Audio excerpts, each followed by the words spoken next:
ಅರೆ ಕಡಿಮೆ ಹಾಕು ಆದ್ರೆ ಅಸ್ಲಿ ಹಾಕು. MDH ಕಾಶ್ಮೀರಿ ಕೆಂಪು ಮೆಣಸಿನ ಪೌಡರ್. ಮುಖ್ಯಮಂತ್ರಿಗಳು ಹಾಗೆ ಉಪಮುಖ್ಯಮಂತ್ರಿಗಳು ಇವತ್ತು ಮತ್ತೊಮ್ಮೆ ನಮ್ಮಿಬ್ಬರ ನಡುವೆ ಯಾವುದೇ ರೀತಿಯಾದಂತ ಬಿಕ್ಕಟ್ಟಿಲ್ಲ ಅನ್ನುವಂಥದ್ದನ್ನ ಸ್ಪಷ್ಟಪಡಿಸುವಂತ ಅಥವಾ ಒಂದು ಸಂದೇಶ ಕೊಡುವಂತ ಪ್ರಯತ್ನವನ್ನ ಪಟ್ಟಿದ್ದಾರೆ. ಹೇಗೆ ಅಂದ್ರೆ ಮತ್ತದೇ ಬ್ರೇಕ್ಫಾಸ್ಟ್ ಮೀಟ್ ನ ಮುಖೇನವಾಗಿ. ಹೌದು, ಇವತ್ತು DCM DK ಶಿವಕುಮಾರ್ ಅವರ ನಿವಾಸಕ್ಕೆ ಖುದ್ದು ಮುಖ್ಯಮಂತ್ರಿಗಳು ಹೋಗಿದ್ರು. ಅಲ್ಲಿ ನಾಟಿ ಕೋಳಿ ಸಾರು ಜೊತೆಗೆ ಇಡ್ಲಿಯನ್ನ ಕೂಡ ಸವಿತಾರೆ. ಆ ನಂತರದಲ್ಲಿ ಅವರಿಗೆ ಸಿಕ್ಕಂಥ ಆ ಒಂದು ಸ್ವಾಗತ, ಆಮೇಲೆ ಆತಿಥ್ಯ, ಬಹುಶಃ ಇದನ್ನೆಲ್ಲ ನೋಡಿದಂಥ ಸಂದರ್ಭದಲ್ಲಿ ಈ ಮುಖ್ಯಮಂತ್ರಿ ವಿಚಾರಕ್ಕೆ ಸಂಬಂಧಪಟ್ಟ ಹಾಗೆ ಸಿದ್ದರಾಮಯ್ಯನವರು ಏನಾದ್ರು ಸ್ವಲ್ಪ ಸಾಫ್ಟ್ ಆಗ್ತಾರ ಅನ್ನುವಂಥ ನಿರೀಕ್ಷೆ ಇತ್ತು. ಅದೇ ವಿಚಾರವನ್ನ ಕೆಲ ಪತ್ರಕರ್ತರು ಪ್ರಶ್ನೆ ಮಾಡ್ತಾರೆ. ಒಳ್ಳೆ ಊಟ ಒಳ್ಳೆ ತಿಂಡಿ ಎಲ್ಲ ಆಗಿದೆ, ಮುಖ್ಯಮಂತ್ರಿಗಳಾಗೋದು ಯಾವಾಗ DK ಶಿವಕುಮಾರ್ ಅಂತ. ಸಿದ್ದರಾಮಯ್ಯನವರು ತಮ್ಮ ನಿಲುವು ಅಥವಾ ತಮ್ಮ ಸ್ಟ್ಯಾಂಡ್ಗೆ ಈಗಲೂ ಕೂಡ ಬದ್ಧರಾಗಿರುವಂಥದ್ದು ಅವರ ದೃಢ ಮಾತುಗಳಲ್ಲೇ ಕಂಡು ಬರ್ತಾ ಇತ್ತು. ಅದು ಹೈಕಮಾಂಡ್ ಒಪ್ಪದಾಗ ಅವ್ರು ಆಗ್ತಾರೆ ಅನ್ನುವಂಥ ವಿಚಾರ. ಅಲ್ಲಿ ಯಾವುದೇ ರೀತಿಯಾದಂಥ ಸಾಫ್ಟ್ ವಿಚಾರವಾಗಿ ನಾವು ಮುಖ್ಯಮಂತ್ರಿಗಳ ಮಾತಿನಲ್ಲಿ ಗಮನಿಸಿರಲಿಲ್ಲ. ಬಟ್ ಸ್ವಲ್ಪ ಸೀನ್ ಚೇಂಜ್ ಮಾಡಿದ್ರೆ ನಂತರದ ಹೊತ್ತಲ್ಲಿ ಅವ್ರು ಆಡಿದಂಥ ಒಂದು ಮಾತು, ಅಧಿಕಾರ ಏನು ಯಾರಪ್ಪನ ಮನೆದಲ್ಲ, ಅದೇನು ಶಾಶ್ವತ ಅಲ್ಲ, ನಾನು ತಲೆ ಕೆಡಿಸ್ಕೊಳ್ಳಲ್ಲ, ಈ ರೀತಿಯಾದಂಥ ಮಾತಿತ್ತಲ್ಲ, ಇದು ಮುಖ್ಯಮಂತ್ರಿಗಳ ವೈರಾಗ್ಯದ ಮಾತಾ ಅನ್ನುವಂಥ ಚರ್ಚೆ ಹುಟ್ಟಾಕ್ತು. ಹಾಗಾದ್ರೆ ಇವತ್ತು ಏನೇನಾಯ್ತು ಈ ಬಿಕ್ಕಟ್ಟಿಗೆ ಒಂದು ಮುಲಾಮ್ ಹಚ್ಚುವಂತ ನಿಟ್ಟಿನಲ್ಲಿ? ಬ್ರೇಕ್ಫಾಸ್ಟ್ ಮೀಟಿಂಗ್ ಸಕ್ಸಸ್ ಯಾವ ರೀತಿಯಾಗಿ ಇದನ್ನ ವ್ಯಾಖ್ಯಾನಿಸಲಾಗ್ತಾ ಇದೆ, ಬನ್ನಿ ರಿಪೋರ್ಟ್ ಅಲ್ಲಿ ನೋಡ್ಕೊಬೋಣ.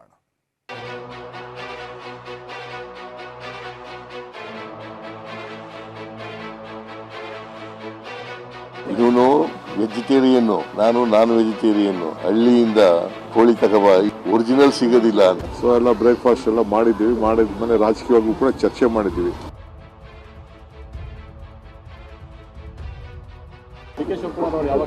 ಹೈಕಮಾಂಡ್ ಹೇಳಿದಾಗ ಮೊನ್ನೆನೆ ಚರ್ಚೆ ಮಾಡಿದ್ದೀವಿ. ಹೈಕಮಾಂಡ್ನವರು ಏನ್ ಹೇಳ್ತಾರೆ ಅದರಂತೆ ನಡ್ಕೋಬೇಕು ಅಂತ ಹೇಳಿದ್ದೀವಿ. ಪಕ್ಷದ ವಿಚಾರ ಕೂಡ ನಾವು ಚರ್ಚೆ ಮಾಡಿದ್ದೀವಿ. ಯಾವಾಗಲೂ ಒಗ್ಗಟ್ಟಾಗಿದೆ, ಬೇರೇನೂ ಇರಲಿಲ್ಲ, ಏನಿಲ್ಲ.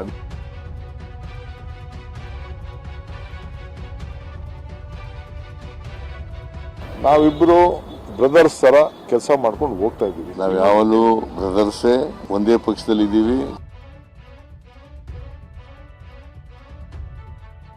ಎರಡು ದೃಶ್ಯ. ಮೊದಲನೆಯದ್ದು ಶನಿವಾರ ಸಿಎಂ ಮನೆಯಲ್ಲಿ DK ಜೊತೆ ಮಾಡಿದ ಬ್ರೇಕ್ಫಾಸ್ಟ್. ಎರಡನೇ ದೃಶ್ಯ DK ನಿವಾಸದಲ್ಲಿ ಸಿಎಂ ಜೊತೆ ಮಾಡಿದ ಬ್ರೇಕ್ಫಾಸ್ಟ್. ವ್ಯತ್ಯಾಸ ಇಷ್ಟೇ, ಸಿಎಂ ಮನೆಯಲ್ಲಿ ಪ್ಯೂರ್ ವೆಜ್, DCM ಮನೆಯಲ್ಲಿ ನಾನ್ ವೆಜ್.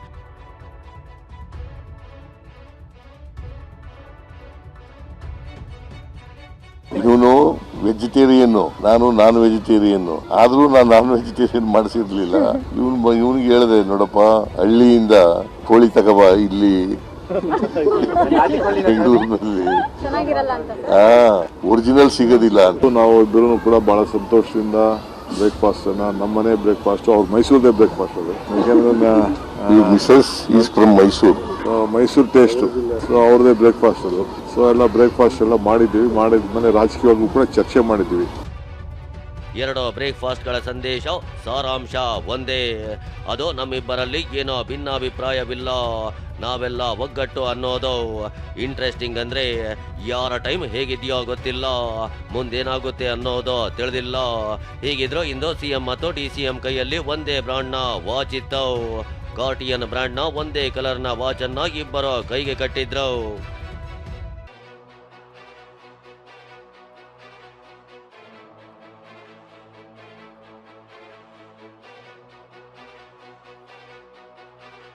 ನಿನ್ನೆಯಷ್ಟೇ DCM DK ಸಿದ್ದರಾಮಯ್ಯ ನಾನು ಬ್ರದರ್ಸ್ ಎಂದಿದ್ರು.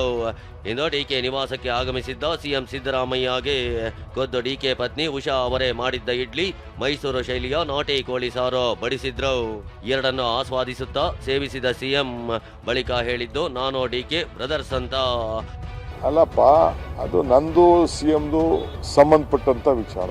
ನಾವಿಬ್ರು ಬ್ರದರ್ಸ್ ತರ ಕೆಲಸ ಮಾಡ್ಕೊಂಡು ಹೋಗ್ತಾ ಇದ್ದೀವಿ. ನಾವಿಬ್ರು ಬ್ರದರ್ಸ್ ತರ ಕೆಲಸ ಮಾಡ್ಕೊಂಡು ಹೋಗ್ತಾ ಇದ್ದೀವಿ. ನಾವ್ ಯಾವಾಗಲೂ ಬ್ರದರ್ಸೇ, ಒಂದೇ ಪಕ್ಷದಲ್ಲಿ ಇದ್ದೀವಿ, ಒಂದೇ ಸಿದ್ಧಾಂತದ ನಂಬ್ಕೊಂಡಿದ್ದೀವಿ, ಒಟ್ಟಿಗೆ ಕೆಲಸ ಮಾಡ್ತೀವಿ. ಮುಂದಿನ 2028ಕ್ಕೂ ಕೂಡ ನಾವು ಒಟ್ಟಿಗೆ ಕೆಲಸ ಮಾಡ್ತೀವಿ, ಅಧಿಕಾರಕ್ಕೆ ತಗೋಬೇಕು. ಹೌದು, ನಿಗದಿಯಂತೆ ಇಂದು DCM ನಿವಾಸಕ್ಕೆ ಬಂದ ಸಿಎಂ ಸಿದ್ದರಾಮಯ್ಯಗೆ DK ಸಹೋದರರು ಆತ್ಮೀಯವಾಗಿ ಬರಮಾಡಿಕೊಂಡ್ರು. ಸಿಎಂ ಕೊಟ್ಟ ಮಾತು ತಪ್ಪೋದಿಲ್ಲ ಅಂತ ಹೇಳಿದ್ದ DK ಸುರೇಶ್ ಸಿದ್ದರಾಮಯ್ಯ ಕಾಲಿಗೆ ನಮಸ್ಕರಿಸಿ ಆಶೀರ್ವಾದವನ್ನು ಪಡೆದರು. ಎಂದಿನಂತೆ ತಮ್ಮದೇ ಸ್ಟೈಲ್ನಲ್ಲಿ ವಿಷಲ್ ಹೊಡೆಯುತ್ತಾ ಸಿಎಂ ಡಿಕೆ ಮನೆಯೊಳಗೆ ಎಂಟ್ರಿ ಕೊಟ್ಟರು. ಆಗ ಮನೆಯನ್ನ ಒಂದು ರೌಂಡ್ ಸಾಕಿದ್ರು. ಬ್ರೇಕ್ಫಾಸ್ಟ್ ಟೇಬಲ್ಗೆ ಬರ್ತಾ ಇದ್ದಂತೆ ನಿಂತಿದ್ದ ಡಿಕೆ ಸುರೇಶ್ಗೆ ಬಾರಯ್ಯ ಕೂತ್ಕೋ ಅಂದ್ರು. ಹೀಗೆ ತಿಂಡಿ ಸೇರಿದಂತೆ ಸುಮಾರು 1 ಗಂಟೆ 20 ನಿಮಿಷ ಇಬ್ಬರು ಸಾಕಷ್ಟು ವಿಚಾರಗಳ ಬಗ್ಗೆ ಚರ್ಚಿಸಿದ್ರು. ಬಳಿಕ ಮಾಧ್ಯಮಗಳ ಮುಂದೆ ಬಂದಾಗ ಡಿಕೆ ಶಿವಕುಮಾರ್ ಯಾವಾಗ ಸಿಎಂ ಆಗ್ತಾರೆ ಅಂತ ಕೇಳಿದ್ದಕ್ಕೆ ಹೈಕಮಾಂಡ್ ಹೇಳಿದಾಗ ಅಂತ ಸಿಎಂ ಉತ್ತರಿಸಿದ್ರು. ಹೈಕಮಾಂಡ್ ಹೇಳಿದಾಗ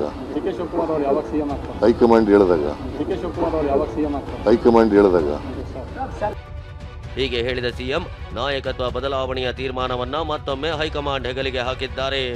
ಮತ್ತೊಂದು ಕಡೆ ಸಭೆಯೊಳಗೆ ಏನೆಲ್ಲ ಚರ್ಚೆಯಾಯಿತು ಅನ್ನೋ ಬಗ್ಗೆ ಡಿಕೆ ಮಾತಾಡಿದ್ದಾರೆ. ಮೊನ್ನೆನೇ ಚರ್ಚೆ ಮಾಡಿದ್ದೀವಿ.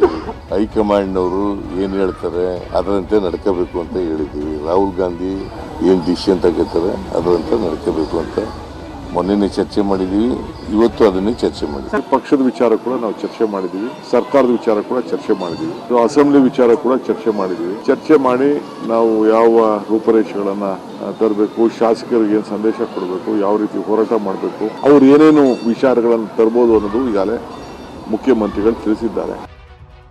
ಅಷ್ಟೇ ಅಲ್ಲ, ನಾವಿಬ್ರು ಬೇರೆ ಅಲ್ಲ ಒಂದೇ ಅನ್ನೋ ಸಂದೇಶವನ್ನು ಸಿಎಂ ಹಾಗೂ ಡಿಸಿಎಂ ಮತ್ತೊಮ್ಮೆ ರವಾನಿಸಿದ್ದಾರೆ. ನಾವು ಯಾವಾಗಲೂ ಒಗ್ಗಟ್ಟಾಗಿದ್ದೀವಿ. ಏನು ಈಗ ಒಗ್ಗಟ್ಟಾಗಿದ್ದೀವಿ? ಕೇಳ್ರಿ, ಇಲ್ಲಿ ಇವತ್ತು ಒಗ್ಗಟ್ಟಾಗಿರೋದಿಲ್ಲ, ಮೊನ್ನೆ ಒಗ್ಗಟ್ಟಾಗಿರೋದಲ್ಲ, ಯಾವಾಗಲೂ ಒಗ್ಗಟ್ಟಾಗಿದ್ದೀವಿ. ಯಾರು ಬೇರೆನೂ ಇರ್ಲಿಲ್ಲ, ಏನಿಲ್ಲ. ನೀವು ಬೇರೆ ಮಾಡ್ತಾ ಇದ್ದೀರಾ.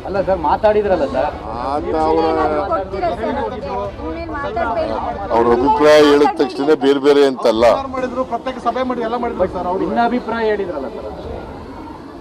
All our MLAs are unitedly will face the opposition. High command appointment ಕೊಟ್ರೆ ದೆಹಲಿಗೆ ಹೋಗ್ತೀರಾ ಅಂತ ಮಾಧ್ಯಮದವರು ಕೇಳಿದ ಪ್ರಶ್ನೆಗೆ ಉತ್ತರಿಸಿದ ಸಿಎಂ ಅವರೇನಾದರೂ ಅಪಾಯಿಂಟ್ಮೆಂಟ್ ಕೊಟ್ರೆ ಹೋಗ್ತೀನಿ ಎಂದಿದ್ದಾರೆ. ಈ ಮಧ್ಯೆ ನಾಳೆ ಮಂಗಳೂರಿನಲ್ಲಿ ಹಲವು ಕಾರ್ಯಕ್ರಮಗಳನ್ನು ಆಯೋಜಿಸಲಾಗಿದೆ. ಇದರಲ್ಲಿ ಸಿದ್ದರಾಮಯ್ಯ ಮತ್ತು ಎಐಸಿಸಿ ಕಾರ್ಯದರ್ಶಿ KC ವೇಣುಗೋಪಾಲ್ ಭಾಗಿಯಾಗ್ತಿದ್ದಾರೆ.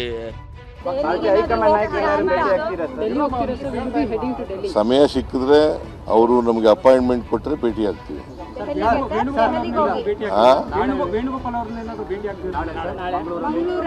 ಆ ಫಂಕ್ಷನ್ ಅಲ್ಲಿ ನಾನು ವೇಣುಗೋಪಾಲ್ ಅವರು ಕೂಡ ಇಬ್ಬರು ಅತಿಥಿಗಳಾಗಿ ಹೋಗ್ತಾ ಇದ್ದೀವಿ. ಅದರಿಂದ ಅಲ್ಲಿ ಭೇಟಿಯಾಗ ಸಾಧ್ಯತೆ ಇದೆ. ರಾಜಕೀಯ ಯಾರಿಗೋ ಶಾಶ್ವತ ಅಲ್ಲ, ಏನಿದ ಸಿಎಂ ಮಾತಿನ ಮರ್ಮ. ಡಿಕೆ ಜೊತೆ ಬ್ರೇಕ್ಫಾಸ್ಟ್ ಮೀಟಿಂಗ್ ಮುಗಿಸಿ ವಿಧಾನಸೌಧಕ್ಕೆ ಬಂದಿದ್ದ ಸಿಎಂ ಶಾಸಕ ಬೇಳೂರು ಗೋಪಾಲಕೃಷ್ಣ ಜೊತೆ ಅನೌಪಚಾರಿಕವಾಗಿ ಮಾತನಾಡಿದ್ರು. ಈ ವೇಳೆ ರಾಜಕೀಯ ಯಾರಿಗೂ ಶಾಶ್ವತ ಅಲ್ಲ, ಯಾವುದಕ್ಕೂ ತಲೆ ಕೆಡಿಸಿಕೊಳ್ಳೋದಿಲ್ಲ, ರಾಜಕೀಯ ನಮ್ಮಪ್ಪನ ಆಸ್ತಿ ಅಲ್ಲ ಅಂತ ಹೇಳಿರೋದು ಚರ್ಚೆಗೆ ಕಾರಣವಾಗಿದೆ.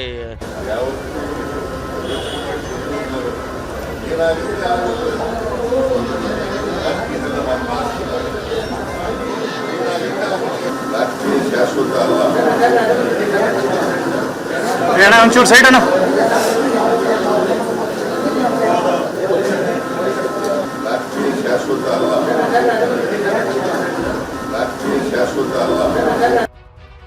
ಪ್ರಸನ್ನ ಗಾಂವ್ಕರ್, TV9 ಬೆಂಗಳೂರು.